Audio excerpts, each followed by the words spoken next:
નર્મદા જિલ્લાના દેડિયાપાડા પૂર્વ ધારાસભ્ય અને આદિવાસી સુપ્રીમો છોટુ વસાવાના પુત્ર મહેશ વસાવાએ ભાજપ સાથેનો છેડો ફાડ્યો છે। તાજેતરમાં મહેશ વસાવા માજી ભરૂચ જિલ્લા ભાજપ પ્રમુખ મારુતિસિંહ અટોદરિયાના માર્ગદર્શન હેઠળ ભાજપમાં જોડાયા હતા। તેમણે પક્ષમાં પોતાના કામને ન્યાય મળતો ન હોવાનો આક્ષેપ કર્યો છે। ભાજપમાંથી રાજીનામું આપતા આદિવાસી નેતા તરીકે જાણીતા મહેશ વસાવાએ કહ્યું હતું કે ભાજપમાં કામને ન્યાય નથી મળતો। જોકે હવે આક્ષેપો અને નિરાશા સાથે તેમણે ભાજપ પાર્ટી સાથે છેડો ફાડ્યો છે। તેઓ છોટુ વસાવાના પુત્ર છે। મહેશ વસાવા દેડિયાપાડાથી પૂર્વ ધારાસભ્ય પણ રહી ચૂક્યા છે। અત્રે ઉલ્લેખનીય છે કે 11મી માર્ચ 2024ના રોજ ગાંધીનગરના ભાજપ પ્રદેશ કાર્યાલય કમલમ ખાતે ભારતીય ટ્રાઇબલ પાર્ટીના વડા મહેશ વસાવા ભાજપમાં જોડાયા હતા। નર્મદા અને ભરૂચ જિલ્લાના આદિવાસી વિસ્તારમાં બીટીપીનું સારું એવું પ્રભુત્વ છે। મહેશ વસાવાના ભાજપમાં જોડાઈ જવાના કારણે અનેક વિવાદ થયા હતા। વસાવા પરિવારમાં જ આ મામલે બે ફાડ પડી ગઈ હતી। મહેશ વસાવાના પિતા છોટુભાઈ વસાવા ખુદ બીટીપી પાર્ટીના સ્થાપક છે। જ્યારે મહેશ વસાવાએ ભાજપમાં જોડાવાનો નિર્ણય કર્યો હતો ત્યારે તેમને આ વાત જાણી મોટો આંચકો લાગ્યો હતો।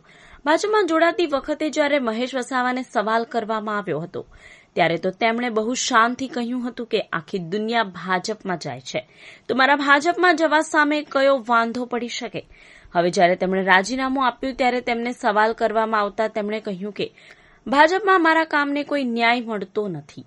એક વર્ષ પહેલા તેઓ ભાજપમાં જોડાયા અને એક વર્ષમાં ભાજપને ઓળખી ના શક્યા એવું તેમને કેવું છે। જે પણ આક્ષેપ હશે પણ સાથે સાથે મહેશભાઈ આક્ષેપ મૂકે છે કે ભાજપને ખતમ કરી નાખી, આરએસએસની વિચારધારાને ખતમ કરી નાખી।